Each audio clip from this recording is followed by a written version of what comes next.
Salam sejahtera, saya Cikgu T dari YouTube Study. Kalau suka rancangan saya, sila tekan subscribe ini yang berwarna merah.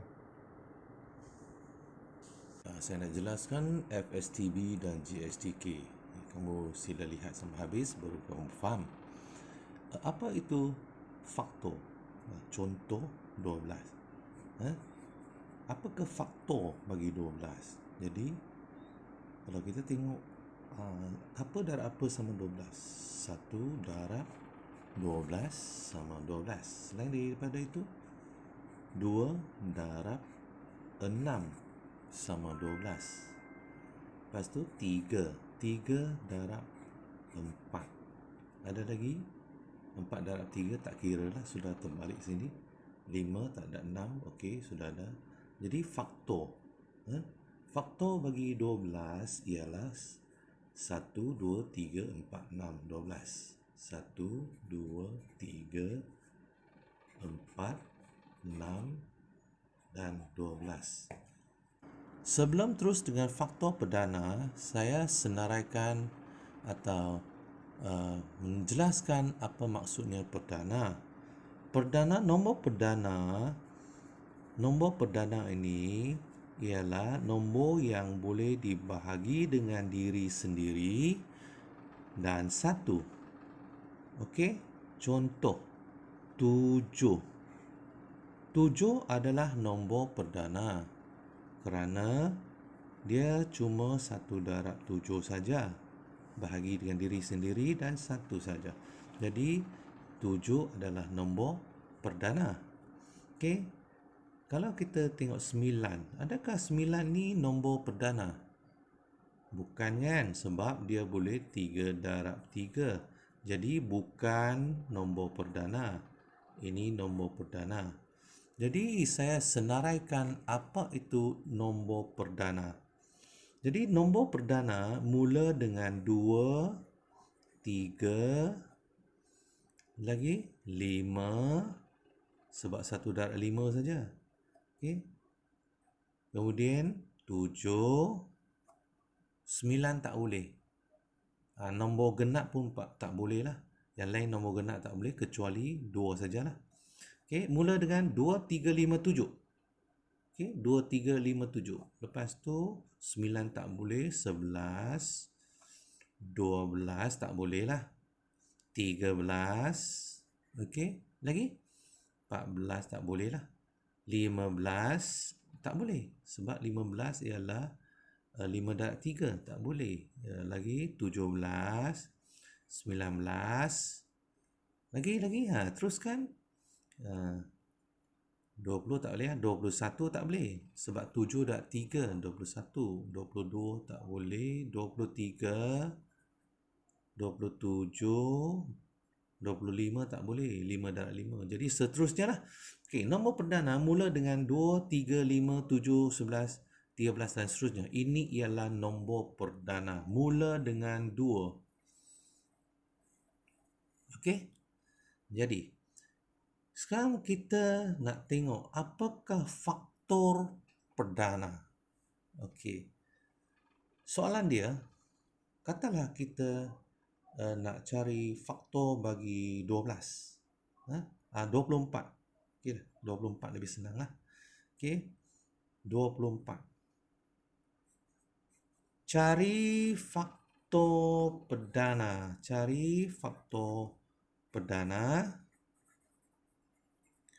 bagi 24. Okey. Cari faktor perdana bagi 24. Kita tahu kita cari faktor dulu. Faktor bagi 24. Jadi 24 sama dengan 1 darab 24. 2 darab 12. 3 darab 8. 4 darab 6. Juga 24. 5 darab 5 tak boleh, tak pusing balik dah. Jadi apakah faktor perdana? Ini ialah faktor bagi 24. 1, 2, 3, 4, 6, 8, 12, 24. Jadi faktor perdana. Okey. Jadi faktor perdana bagi 24 ialah 2 dan 3 sahaja. Yang lain bukan nombor perdana. Okey, 2 dan 3 saja nombor perdana. Maka faktor perdana bagi 24 ialah 2 dan 3. Okey, cari faktor sepunya. Okey, bagi 16 dan 24. Okey, nombor 3 ialah cari faktor sepunya bagi 16 dan 24. Sebelum tu kita cari dulu apakah faktor bagi 16? Apakah faktor bagi 16? Okey, kita nak cari faktor bagi 16. Jadi dari pengajaran tadi kita tahu bahawa faktor bagi 16 ialah, saya teruskanlah, kamu boleh cuba. 1, 2, 4, 6 tak boleh, 7, 8, 8 boleh sebab 16 boleh dibagi dengan 8. Okey. Kemudian faktor ada lagi 9, 10, 11 tak bolehlah semua. Jadi faktor bagi 16 ialah 1, 2, 4, 8, 16.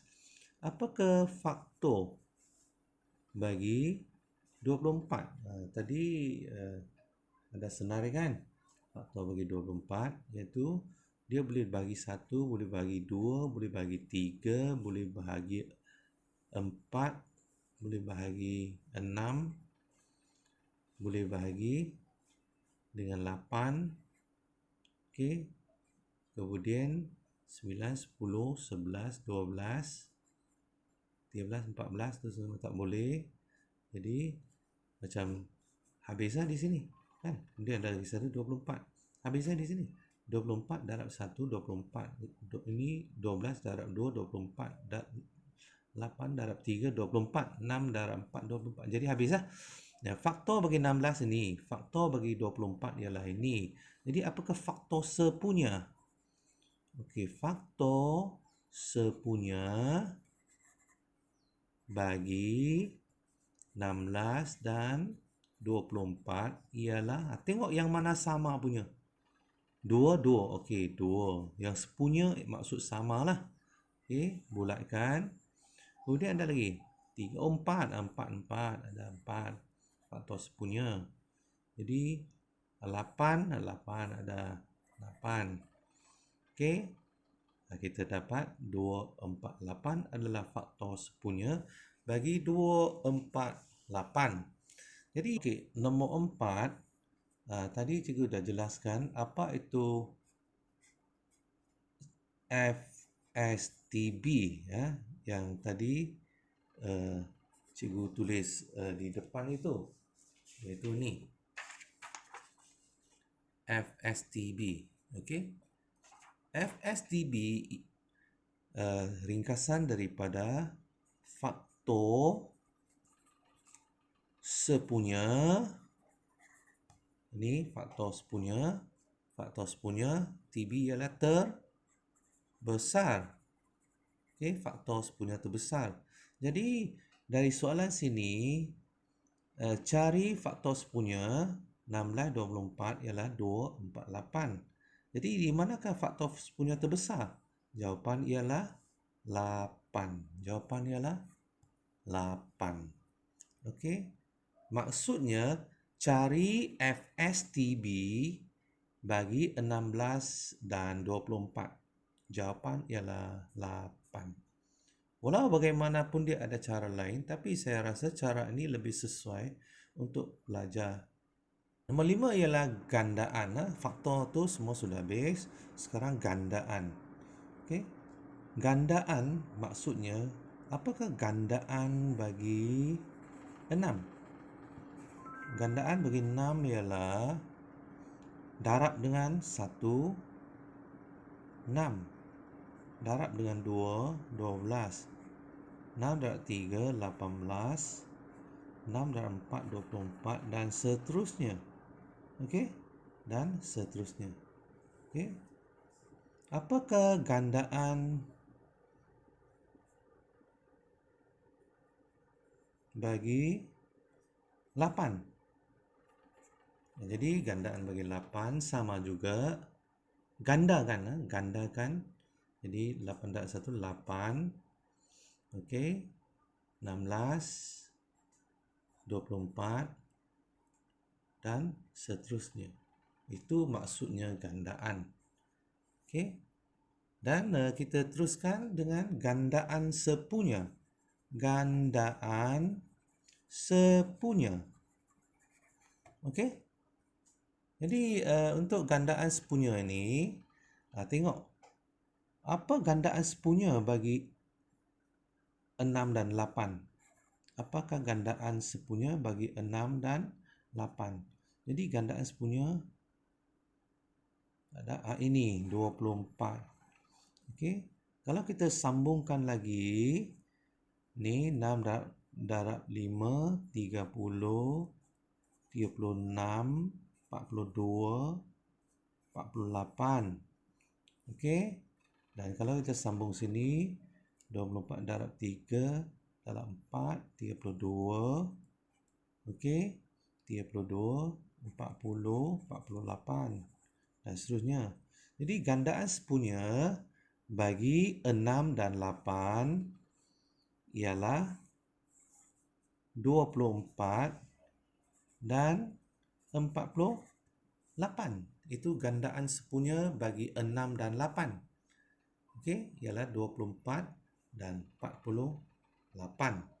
Dan last kali saya nak tunjukkan apakah maksudnya ini. Okey, ini maksudnya gandaan sepunya terkecil. Jadi apakah gandaan sepunya terkecil bagi 6 dan 8? Jadi dari tengok di sini yang mana kecil. Jadi yang ni lebih kecil. Jadi ialah 24. Okey. Jadi kita sudah belajar bagaimana cari gandaan sepunya terkecil. Begini. Walaupun ada cara lain, boleh guna cara lain. Okey. Baik, kenapa kita nak cari gandaan sepunya terkecil? Sebenarnya kadang-kadang dalam pendarapan kan ataupun dalam pembahagian kita gunakan simplify ataupun kita samakan pembawa. Contohnya macam 3/6